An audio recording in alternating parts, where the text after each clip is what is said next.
Senator from Kansas. Thank you, Mr. President. The Federal Aviation Administration Reauthorization Act that is before us shines as a beacon of safety, progress, and efficiency in the realm of aviation. It's not just any piece of legislation.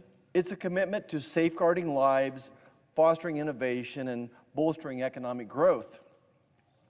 At its core, this bill ensures that our skies remain safe for all who traverse them.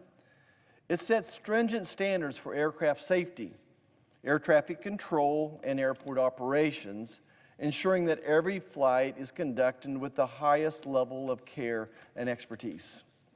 Today, I rise to especially acknowledge the hard work that our air traffic controllers do day in and day out to keep our skies clear and safe for all.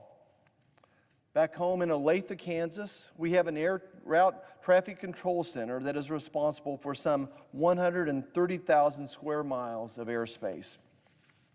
Covering that much airspace is no small feat, and it takes a team of highly skilled and trained controllers to get the job done. In fact, I made a visit to that control center in Olathe, and what I found was perhaps the most constant bombardment, a mentally challenging task of any job I've ever seen.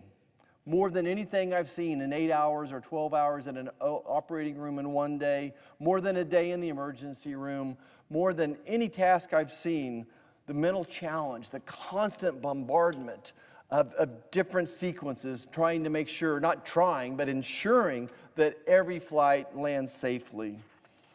There's no room for error, there's no second chances, and it amazes me how time after time, day after day, these stalwarts do their job with perfection. Now, I have to admit, in years past, I've been disappointed that despite billions being spent allocated to the FAA each year, this agency has continued to neglect hiring for air traffic controllers, not only in Kansas, but across the nation. Again, based on my visit to our towers in Kansas, it's clear that our air traffic controllers need relief. And we need to hire more people to prevent burnout among those critical workers for the sake of preserving passenger safety.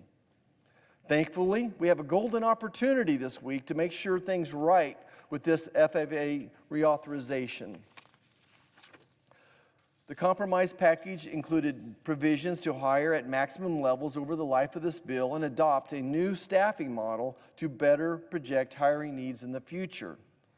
I want to especially salute Senator Braun's Air Traffic Controllers Hiring Act, as it is common sense, simple fix that over 30 senators have supported. Including this bill and this reauthorization package was the right thing to do and is a bipartisan win that we can all celebrate together.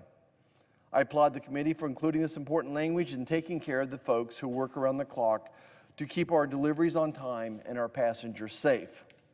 And finally, I want to just take a moment to remember and applaud all the members of Congress, but I think even more importantly, their dedicated staff who have worked on this FAA reauthorization legislation, along with all the dedicated aviation industry who strive to keep us safe and on time.